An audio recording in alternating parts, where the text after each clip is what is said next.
अभी तक हम लोग बात कर रहे थे जगन्नाथ दास रत्नाकर के उद्धव शतक के बारे में।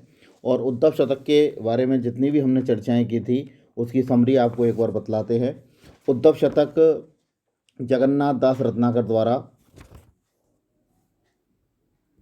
लिखा गया था। और यह जो काव्य है वो 1929 में इसका प्रकाशन हुआ था। लेखक परिचय के बारे में हमने चर्चा की थी। जगन्नाथ दास रत्नाकर का 1866 ईस्वी में इनका जन्म हुआ था। 1932 में इनकी मृत्यु हुई थी। जकी उपनाम से ये साहित्य रचना लगते थे। विभिन्न रचनाएं इनकी थीं। उसमें से गंगावतरण, उद्धव शतक, कवि कुलकंठावरण, हित तरंगिणी, सुजान सागर और बहुत महत्वपूर्ण काव्य बिहारी रत्नाकर तो अपूर्णीय है ही। कृति परिचय में इनके बारे में चर्चा की थी। 1929 में लिखा था। एक प्रबंध मुक्तक दूत काव्य के रूप में इसकी स्थापना हुई है।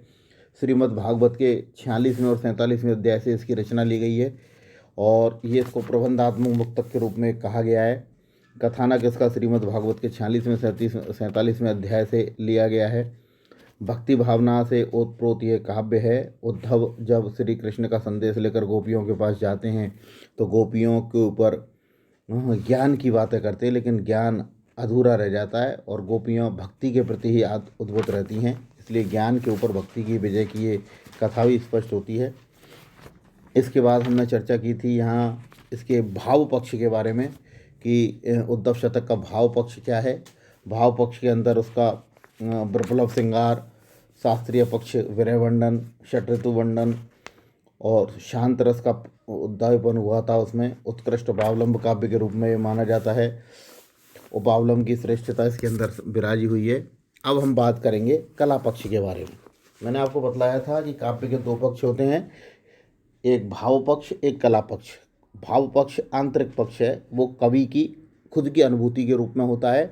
कला पक्ष बहिरंग पक्ष है और वो काव्य की में कविता में दिखलाई देता है। कला पक्ष के अंतर्गत कविता की भाषा जो हमें दिखलाई देती है, इसके अलावा उसमें छंद विधान, अलंकार विधान, उसके विभिन्न जो अंदर शब्द शक्ति, दोष, गुण क्या क्या हैं, उनमें सब चीज़ों की उसमें दिखलाई देती है। तो आज हम कला पक्ष के विभिन्न पहलुओं पर चर्चा करेंगे। कविता के भाव सौंदर्य को व्यक्त करने के साधन वे कलात्मक उपादान होते हैं जिनसे सुंदर कविता बनती है। वे उपादान भी उतने ही महत्वपूर्ण होते हैं जितने कि कथ्य के उपादान। कहने का मतलब क्या है, कविता के भाव सौंदर्य को व्यक्त करने के साधन में, अर्थात कविता की भावना क्या है उसको व्यक्त करने में जो कलात्मक उपादान है, कलात्मक उपादान अर्थात उसका जो कला पक्ष है, उससे कविता सुंदर बनती है। और ये उपादान भी महत्वपूर्ण है कथ्य के उपादान से भी। अर्थात कथ्य तो भावनात्मकता के अंदर आता है, उसका कथानक के रूप में आता है, लेकिन उस कथानक को जो जिन अच्छे शब्दों में परोया जाता है वो उसका कला पक्ष कहलाता है। वस्तुतः श्रेष्ठ कविता वही होती है जिसमें कला पक्ष और भाव पक्ष का सम्यक संतुलन होता है। कहने का मतलब है, कविता में अगर कवि की अनुभूति तो स्पष्ट रूप से दिखलाई दे रही है, लेकिन उसमें के अंदर काव्य दोष आ जाएं तो कविता का संतुलन ठीक प्रकार से नहीं देता है। लेकिन अगर कविता के अंदर छंद, अलंकार, रीति, गुण आदि का सम्यक रूप से विवेचन किया जाए तो वो एक श्रेष्ठ उपादान के रूप में हो सकता है। इसे हम यूँ भी कह सकते हैं कि वही श्रेष्ठ काव्य है जिसमें भाव पक्ष और कला पक्ष का अलगाया नहीं जा सके। अर्थात दोनों भाव पक्ष और कला पक्ष इस तरह से गुथे हुए हों कि दोनों में कहीं भी कोई अंतर दिखलाई नहीं दे। यह स्थिति वही होती है श्रेष्ठ कविता की और श्रेष्ठ कवि की भी। यह संतुलन वही कवि कर सकता है जो रस सिद्ध होता है। देखो, भाव पक्ष के अंदर भी हम जब बात कर रहे थे, एक महत्वपूर्ण बात यह निकल कर आई थी कि रस सिद्ध कवि कौन से होते हैं। रस सिद्ध कवि का मतलब है कि जो अपनी कविता में रसात्मकता का भाव पैदा कर दे और जिस बात को कवि जिस रूप में कह रहा है पाठक उसे उसी रूप में स्वीकार कर ले। कला पक्ष के अंतर्गत हम निम्नांकित तत्वों के आधार पर उद्धव शतक का मूल्यांकन करेंगे। मैंने आपको बतलाया था कि कला पक्ष के अंदर विभिन्न बातें जो आती हैं उनमें भाषा, अलंकार, छंद, उसकी रीति, गुण, काव्य, दोष वगैरह जो सब कुछ आते हैं उनके ऊपर चर्चा करेंगे। और उसका पहला बिंदु है भाषा। तार सप्तक के दूसरे संस्करण में अज्ञे ने लिखा था, अगर आपको याद है तार सप्तक के बारे में, आधुनिक काल की रचना है। 1943 में तार सप्तक प्रकाशित हुआ था, 1951 में दूसरा सप्तक प्रकाशित हुआ था। अज्ञे उसके संपादक थे। उन्होंने उसमें भूमिका में उसमें लिखा था काव्य सबसे पहले शब्द है और सबसे अंत में यही बात बच जाती है कि काव्य शब्द है।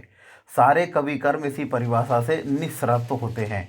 शब्द का ज्ञान शब्द की अर्थवत्ता की सही पकड़ ही कृतिकार की कृति बनाती है। ध्वनि, लय, छंद आदि के सभी प्रश्न इसी में से निकलते हैं और इसी में विलय होते रहते हैं। इतना ही नहीं, सारे सामाजिक संदर्भ भी यहीं से निकलते हैं और इसी युग में संपत्ति का और कृतिकार के सामाजिक उत्तरदायित्व का हल मिलता है या मिल सकता है। इसके इस परिभाषा का अगर हम अर्थ ढूंढने की कोशिश करें तो आगे क्या कहना चाहते हैं? आगे कहना चाहते हैं काव्य सबसे पहले शब्द है, अर्थात बिना शब्द से काव्य की रचना नहीं की जा सकती और अंत में जो कुछ बच जाता है वह भी काव्य शब्द है, अर्थात अंत में भी जो चीज़ें बचती हैं वो भी शब्द हैं, अर्थात बीच की जो बातें हैं वो सब उसके भावार्थ के रूप में हैं। और बिना शब्द ज्ञान के अर्थवत्ता का प्रकट नहीं होता है। अगर हमारे शब्द ही नहीं लिखेंगे तो शब्द का अर्थ कैसे प्रकट होगा? इसलिए शब्द और अर्थ आपस में दोनों समाहित होते हैं।